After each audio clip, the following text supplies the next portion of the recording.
Rádio Evangélica Maranata. Uma voz que anuncia a volta de Cristo. Davi fala hoje. Achei Davi, homem segundo o meu coração, que fará toda a minha vontade.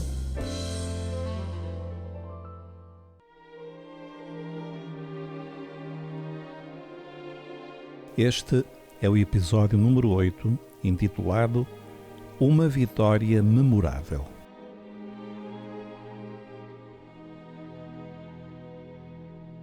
Chegou finalmente a hora do grande confronto.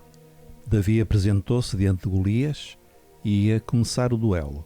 O homem que ganhasse ganharia aquela batalha em nome de todo o povo, mas se perdesse, perderia também em nome de todos.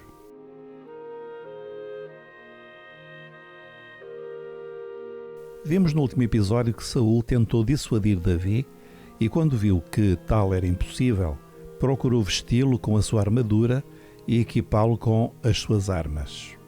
Mas Davi recusou. Ele tinha o seu próprio equipamento. Em que consistia? Lemos no versículo 40 o que Davi levou para o combate. Um cajado. Lembremos que ele era pastor, usava, portanto, um cajado. 5 seixos tirados do ribeiro e uma funda. Se compararmos com o armamento de Golias, entendemos a ira do gigante ao ver Davi assim equipado. Sou eu algum cão para tu vires a mim com paus? Davi não se deixou intimidar com as ameaças do gigante, ao contrário de Saul e de todo o exército. Começa aqui a nossa vitória quando decidimos confiar em Deus e desprezar as palavras ameaçadoras dos nossos inimigos.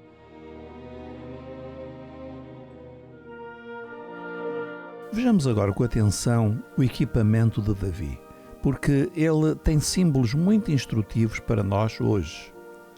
O primeiro é o cajado, que para nós simboliza a direção do Espírito Santo.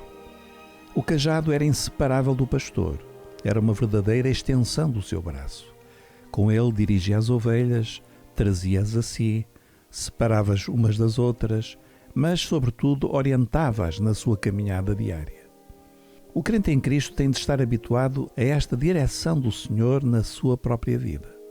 Nós, afinal, somos ovelhas do sumo pastor.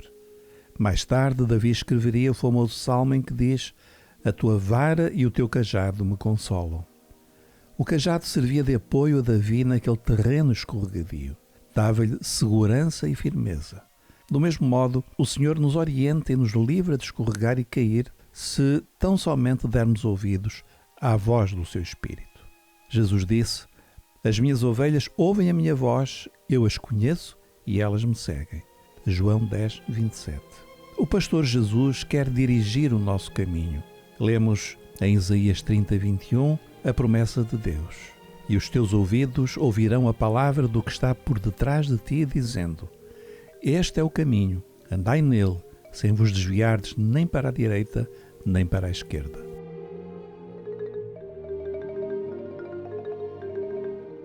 Mas Davi também transportava no alforje 5 pedras lisas, ou seixos, que tinha tirado do ribeiro. O primeiro aspecto a observar é que, para retirar estas pedras, Davi precisou de entrar no ribeiro e de se ajoelhar para as tirar do leito do rio. Que imagem tão sugestiva! Um servo de Deus de joelhos, buscando os recursos que o fazem vitorioso nas batalhas.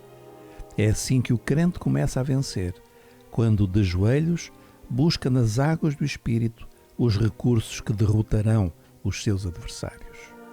Lembramos as palavras de Paulo: "As armas da nossa milícia não são carnais, mas sim poderosas em Deus para a destruição das fortalezas." 2 Coríntios 10, 3 e 4. É impossível vencer os adversários espirituais que enfrentamos com cultura, retórica, organização, dinheiro, número, porque Golias é sempre maior e mais forte. Mas quando começamos a buscar o Senhor, Ele dá-nos as armas que farão de nós vencedores.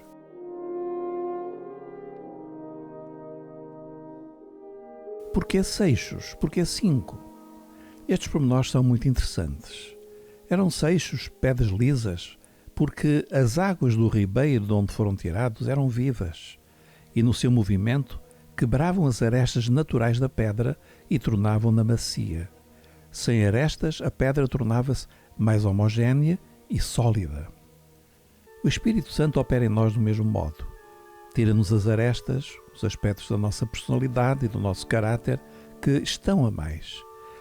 A palavra de Deus orienta-nos nesse sentido.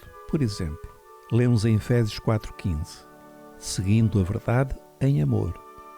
Defender a verdade não significa ser agressivo. Podemos e devemos defender a verdade num espírito de amor sincero. A Timóteo, Paulo aconselha-o a instruir com mansidão os que resistem, segundo a Timóteo 2,25, para instruir os que por vezes se rebelam contra as autoridades que Deus levantou na Igreja. Não é preciso ser ameaçador e prepotente. Basta instruir com mansidão. Como perdemos essas arestas da nossa personalidade? Deixando que as águas do Espírito se movimentem livremente na nossa vida. Por isso, não podem ser águas paradas, as águas de uma tradição religiosa morta. A força das águas produzirá em nós uma saudável transformação, um fruto que tornará a nossa ação mais eficaz.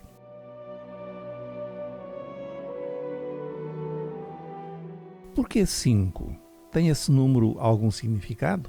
Inúmeras propostas têm sido feitas para interpretar os 5 seixos: fé, louvor, perseverança e muitos outros. Mas o facto de serem 5 lembra-nos que o Senhor deu à Igreja não apenas um, mas 5 ministérios, tantos como os dedos da mão.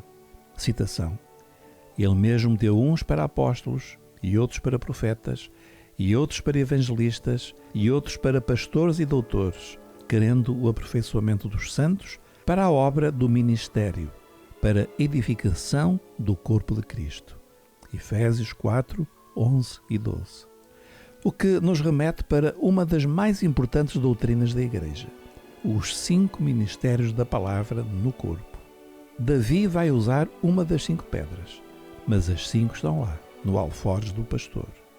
Hoje, Deus pode usar o profeta, mas amanhã será o evangelista e depois deste o pastor ou o mestre. Sempre a mesma palavra, sempre o mesmo corpo. É este um entendimento possível que está de acordo com o ensino da palavra de Deus. Mas podemos aplicar noutros sentidos sem contradição. O importante é que o alforje, isto é, o nosso coração, esteja cheio dos recursos da graça do Senhor, obtidos por meio da busca em oração.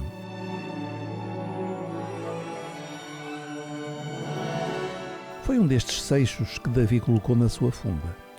A funda era manobrada de forma a girar sobre a cabeça do seu utilizador, ganhando dinâmica e projetando a pedra com velocidade e enorme força.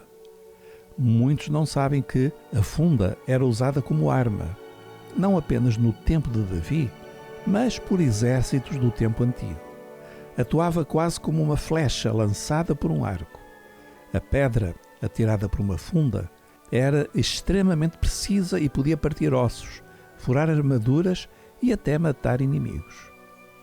Assim sucede quando usamos a palavra de Deus no poder do Espírito Santo. O seu poder é extraordinário, porque é a palavra de Deus e porque é lançada no poder e direção certeira do Espírito Santo.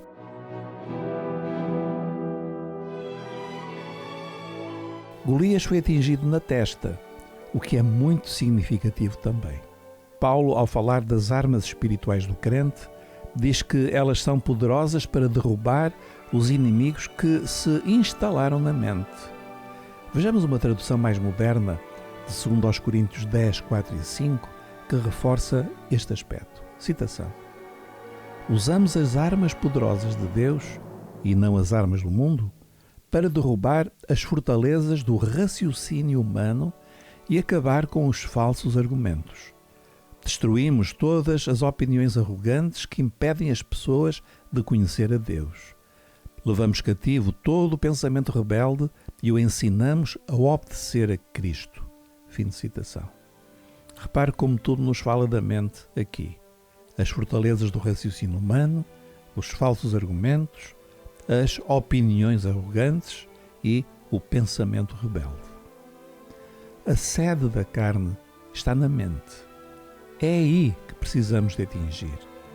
Uma vez caído, Golias ficou à mercê de Davi, que correu e cortou a cabeça dele com a espada do próprio gigante. Mente vencida, cortada pela espada, que nos fala da palavra de Deus, como lemos em Hebreus 4:12. Pois a palavra de Deus é viva e poderosa, é mais cortante que qualquer espada de 2 gumes.